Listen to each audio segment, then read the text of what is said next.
Hello and welcome back to John's Random Reviews. Not really a random view today, this is a review of my new van, and specifically about the van, about the size of it, and about how I've racked it out in the back and done all the shelving, and it might give other people some ideas about how to rack a van out. So this is a Ford Transit Connect L2, which L2 means long wheelbase. So this is like a small to medium van, rather than what's a bigger van. It's a Transit Custom or a Transporter or a Toyota Pro Ace or something like that, and then you get big onto grafters and sprinters. Anyway, I'm a jobbing plumber, so this is a nice size van for me. I don't really like big vans. I live on a small terrace street and I do a lot of jobbing, domestic jobbing plumbing jobs, so I like to park easy. I don't need a lot of gear in the back of the van. I can pretty much do everything like domestically and commercially in the back of this van. So it's a nice size. It drives really well, drives like a car, and definitely, you know what I mean, drives brilliantly. One thing about having a van like this is the MPG is really good. This will probably do about 45 miles per gallon, something like that. You know, it's really good on that. You get a bigger van, and you get like maybe like mid to low 30s MPG on the vehicle, so that's not good. But nothing wrong with big vans. But so let's have a talk about this one in particular. This is what they call a limited, which is a top of the range one. Very lucky, my boss bought me this. So this is a limited edition. So top of the range, it's got alloy wheels and it's got colour-coded bumpers and it's got cruise control. The cruise control is absolutely brilliant in this van. So, and it's got aircon and stuff like that. So it drives fantastically. When you're on the motorway, it's an absolute dream to drive. So anyway, that's part of it. So what we're going to do is going to start off by talking about how the boss gave it to me, bare bones, and I've done all the racking myself. So I could have bought the racking, but I've done it myself, and we'll go into all the reasons. But what we're going to do, start of all, we're going to start at the back and talk about the back doors. So we've got storage of stuff on the back doors. What I've done is got some water pipes and glued them on to a little sort of bits of wood, and glued them onto like 5mm plywood there that stops stuff getting punctured into through that back back of there. So they've got my leak detector, WD-40, freeze it spray, all PTFE. I know it looks a bit, I'm not a joiner, so you don't want to be thinking, a joiner would think, oh well, that's not just right, so that's not perfect. But I'm not a joiner, it's got to be practical. So I might tidy it up a little bit, but it's great to have a storage of this stuff like that on the back door.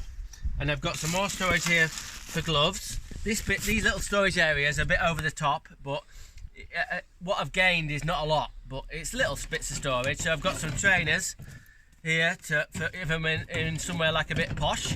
So that's on that side. So on this side, I've got all my silicone tubes. Well, I've only got, how many have I got? I've got 8. So I've got 2-inch waste pipe there with my silicone tubes. Absolute perfect fit on there. That's a great idea. So some people just put little screws through there to hold it, but I've made a little sort of shelf. It's all glued on, not going anywhere. More storage for gloves. I've put a little bit of bungee strap on there so I can stop it all falling out. And I've got more storage here. I've got tons of storage in the back there, which is absolutely brilliant. So if you've got loads of stuff you can put on the back doors, that means there's less on the shelves. You can get more on the shelves. So then, at the end of my shelves, I've got some water tube here. This is, I think this is UPVC, so it's really strong. That's actually just glued on with like joiners, fixotropic glue. So I've got a 3-inch one there. So I've got drill bits and I've got my crowbars in there. So then, on this side, I've got a 4-inch one. That's got my bending machine. It's got a drain rod and whatnot.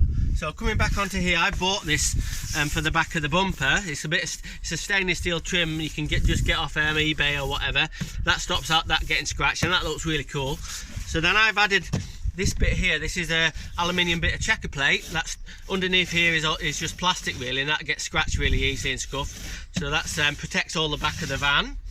And then if you come in here, this is a really important bit. This is a tube that goes under this side shelf and it also carries on to into the front cab.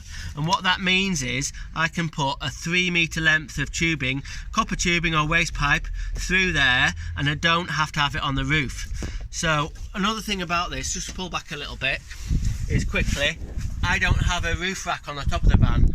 Now what if I have to have something like really long bits of pipe or ladders on the van, I've got a roof rack, but I actually keep it inside.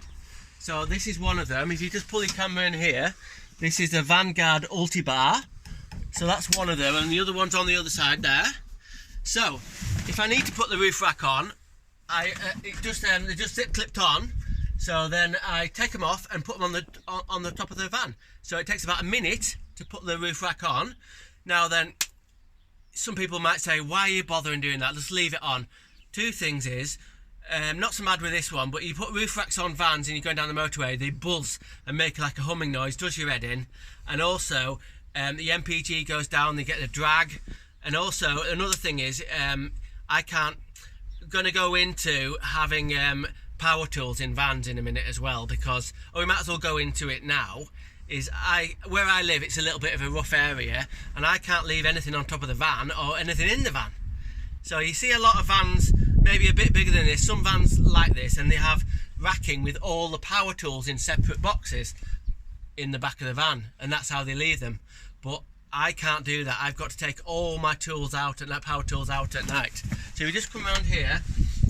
This is my big power tool box. So this has got all my Makita cordless power tools in there. So pretty much everything in it, it's got drills, it's got grinders, it's got circular saws, it's got a multi-tool, it's got impact drivers, it's got everything in there. So the point of that is that at night time I can take that out and take it into the house, because it's not insured in the back of the van. Or if I'm on a site, I can take the whole thing out and take it on the site. Or if I'm away down the motorway and I'm staying in a hotel, I can wheel that into a hotel. It's really heavy. That's a bit of a downside to it. It's about 50 kilograms in that box. But, so, that's what that is. So I can take that out. And there isn't that much, if you just pull back a little bit, there isn't really that much space in the back of the van. But it's okay. I can get some gear in there, or somebody else's gear. So anyway, right, we're going to go into the actual shelving now. You can buy shelving, like, you know, from the internet, metal shelving or wooden shelving that you can just put in straight away. So in theory, that would be easier maybe if you want to go down that line. But I've found they encroach into the cab a lot, and they don't really work with your specific tools. You know, you want a place where you can put them, and the shelving you buy, like with all the cubby holes and the metal ones, it might not work. So I find that if you make it yourself, it takes a bit of time, you get a cleaner look and they look better, and you can build it to work with your gear. So these shelves are made out, first of all, a sheet of 15mm ply, quite a nice ply. So I've started off with a sheet of that, and I've worked out where the shelves are. So I've got a shelf just across on top of the wheel arch. Just to recap a little bit, when the van came from the bloody Ford, it has these plastic sort of like protectors over the wheel arches and lots of like stuff. Get them off. So get all the plastic wheel arch protectors off. There is some electrics behind there, but just took them out of the way. Get everything out back to bare bones. So back to bare bones. Get these bits of plywood. The plywood here is on where the panels are, so protect that. And so I've got my plywood sheet. I've got the first shelf over the wheel arch. I've got by the sides of the wheel arch. I've got, if you look down there, I've got pockets where I've got my safety gear, and we'll go on to a little bit more of this pockets at the front. So I've got 3 shelves really. We've got the bottom one, a middle one, and that's got just random stuff. We've got 15mm fittings. We've got random power tool, random sort of hand tools. We've got Hep2O fittings and other random bits. At the top, we've got my silicone gun. We've got my fixer-foam gun. We've got hose pipes. We've got bungee straps. That's only a little one, so that's for little stuff. So that's pretty cool. So it's quite easy to start with like with the cutouts, and then you can build your shelves at the back. I bought this trim off the internet. This is really expensive, but it really finishes it off.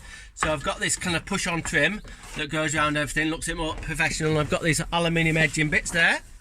So while we're on this side, we'll talk about the ladder. Okay, so quickly talk about the ladder. We're going to do this in 2 bits. So we're going to talk a couple of more minutes. In the older Connects, which had a higher cab, I used to put the ladder up here above your head, but there isn't enough room on this one, so it banged my head. So this isn't an ideal place to put a ladder. It does take a little bit of room up there, but this is a 3-part ladder from a company called BSP Solutions online, and it's absolutely brilliant. You can use it like a normal ladder. It'll go up to like a guttering on a sort of a normal, go out 14 foot up, but you can have it like a normal ladder, like a normal step ladder, if you wanted to get sort of in the middle of a room up to some pipes or above a false ceiling. So this is bungee strapped on and just tied in there nicely. So if you come around here, you can see how close it is to hit fit. See that? That's absolutely a brilliant fit. So that's a brilliant ladder. So that's that bit there. We're gonna, on the second one, we're gonna talk more about the other side, and we're gonna talk about the bulkhead and the front of the van. Okay, see you on number 2. Thank you.